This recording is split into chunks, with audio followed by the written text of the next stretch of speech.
Alright, YouTube, the Drug Enforcement Agency wants to ban Kratom. Now, make no mistake, this temporary ban, so-called, that they're saying they wish to implement, would become a permanent ban. It would not be reconsidered. We can see that medical evidence, scientific evidence, and anecdotal evidence do not sway the DEA's decisions. If it did, marijuana would already be legal federally. Most psychedelics would be decriminalized, and only the hard drugs would remain significantly enforced because, of course, marijuana is virtually harmless. Most psychedelics carry very little addiction risk. They do have medical benefits. You would see legal medical usage of every psychedelic, every substance under the sun, if the DEA was following its own scheduling guidelines based on scientific evidence. Clearly, it doesn't do that. So the fact that they say, oh yeah, well, this is just a temporary ban on some moral panic social ill for a couple years because it's herbal heroin, and then we'll reconsider it later in using evidence, that's not going to happen. If they ban Kratom, it will stay banned. It will stay banned until the drug war ends.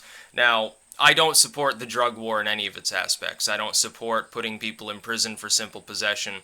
I don't believe in even fining them for simple possession or usage. I think people should get addiction treatment, and this substance is interesting, specifically because that's what the majority of people using it are using it for, to get off of opiates.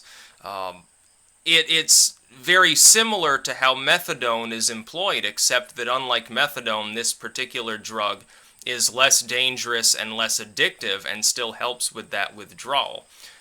I would say it should not only remain legal, but it should be encouraged for use by the DEA if it's following its own guidelines, as a way for people to not stay addicted to much more dangerous substances. Now, I will say this, I never used Kratom. I never used it particularly because by the time I was using any substances at all, it was already well regarded that it was primarily for dealing with the withdrawal symptoms of other drugs. But I never took opiates. I never had to worry about opiate withdrawal, so why would I want to use it? This isn't a substance like salvia that makes you see full-blown hallucinations. It's not LSD. We're not talking about psilocybin or any of these substances whereby even if the toxicity is not significant, even if the addiction potential is not significant, I can understand why some moral warrior would be pissed about them being legal or being used at all because they cause, actual visual changes. Kratom does not appear to do that. It is predominantly just for withdrawal from far more dangerous substances. I do support those who wish to stave off the DEA's decision, but I'll say this, you need to, instead of simply reacting to the Drug Enforcement Agency doing dumb shit, it needs to be recognized by all people in this country that the entire drug war is dumb shit, and it needs to end completely. Instead of reacting to them trying to expand the drug war, the time has come at which public opinion is thoroughly on the side of, at the very least, not throwing people in prison for extended periods of time for simple possession. That needs to be the war that is waged. Instead of having the government and a bunch of bureaucrats who've largely never used these substances, they don't pay attention to scientists, they don't pay attention to doctors, having them schedule things at a whim, often ignoring their own standards in so doing. The time has come to force them to draw down the drug war, and at the very least begin decriminalizing substances and making them medically available. Because you have things like psilocybin and ecstasy that have shown promise in the handful of trials they'll allow, in fighting depression, in fighting all sorts of things. We have marijuana, it is a glaucoma treatment. It does help with depression, under most circumstances. It certainly helps with pain. And these substances are still Schedule 1 material. It doesn't make sense. Their drug scheduling apparatus has become completely useless. It's a laughingstock because the way in which they have scheduled all of these substances doesn't even make sense according to the standards that they themselves put into place. As such, why should we even have a DEA?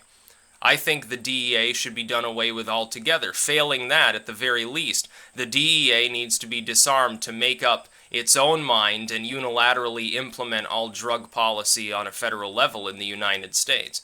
It needs to lose that power. because it's misusing it. It's abusing people. It doesn't make sense. It's not based on science. It's based on outdated 5 or 6 decade-old studies from the late eugenics period. That's really where our drug laws are coming from. They come from reefer madness and acid craze, and people build altars to Beelzebub when they're on salvia. None of these things are true. Most of these substances are not inherently dangerous when used in easily acquired amounts. They all have medical potential. None of them should be on Schedule 1. If anything, some of the synthetic substances that are on lower schedules, the pills that people keep popping, and that's how they get addicted and need Kratom to get off of these addictions, those should be the Schedule 1 substances that should be banned. We shouldn't be handing out opioids like candy in our hospitals. People should probably smoke a joint for most of these problems.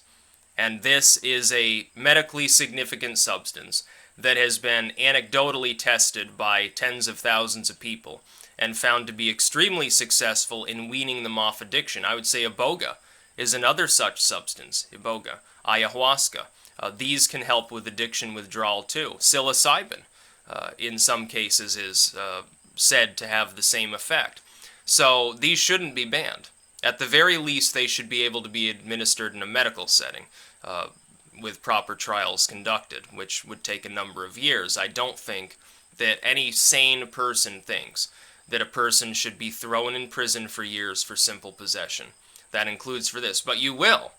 If this substance is put on Schedule 1, if it is banned and you have this substance, you could go to federal prison for a very long time. It doesn't make sense. There's no point in it. You're not doing anything morally wrong. You're not harming society. You're probably not even harming yourself. But the government's laws and policies have become uncoupled from reality. So the change.org position link in the description, good idea. It's good that these groups are lawyering up, preparing to fight the DEA. It may be a lost cause, but they've got to say that they tried. Ultimately, though, it would be better to stop reacting to bad drug policies and start a tidal wave of popular support. Just browbeat them into submission. There are enough people now who realize that the dangers of many of these substances have been vastly overstated, and that the medical benefits thereof are present, are recognized in many cases in other countries already, and that they should be at least medically legal and decriminalized. There are enough people now at this point, many tens of millions of people who recognize these things, to turn public opinion more heavily against the DEA, to do away with it altogether. We don't even need federal drug laws. The federal government has no constitutional authority specifically to even make such laws. I don't believe that it should at all. It should be left to the states. And people's right to use these substances in medical settings is, I believe, absolute. There is no purpose behind banning the medical use of anything under the sun, no matter how supposedly dangerous you may consider it. We give people chemotherapy, we blast them with radiation. We give people literal poison for certain types of infections in hopes that it will destroy that before it destroys them. We give them opiates constantly for topical surgery where they could just take a couple of ibuprofen. We give them all these things already, and yet we're not willing to test ecstasy or any of these other things under a medical setting. People can get morphine, but they can't get heroin for a medical purpose. Better to give them heroin, probably. A little bit less dangerous, in my opinion. So yeah, I stand with the people who don't want this substance banned, but you need to stop just reacting to them and take the fight to them. You need to challenge all of their drug laws on a constitutional basis. It's the easiest way to do it. Simply state, federal government had the scheduling is wrong, clearly, because all evidence is against the scheduling that's currently used. Force them to bump the scheduling down for half these substances. Then when it becomes clear it hasn't become a moral scourge, and popular support gets on board with the idea of decriminalization, say, well, simple possession. These people, if they're addicted, get them treatment. It's cheaper, number one. That'll get the conservatives on board. It's more ethical. That'll get the left on board. And the libertarians have been on board anyway, so there's a coalition you can move with. You can browbeat the federal government into either abolishing the DEA, which would be preferable, or at the very least disarming them. making it clear that federal agencies like that don't really have the constitutional authority to unilaterally create laws, which is essentially what they're trying to do here. They're simply trying to schedule a substance, and in a de facto sense, they are creating a new law without the consent of Congress. It's not constitutional in any way, shape, or form. That's about all. Peace out.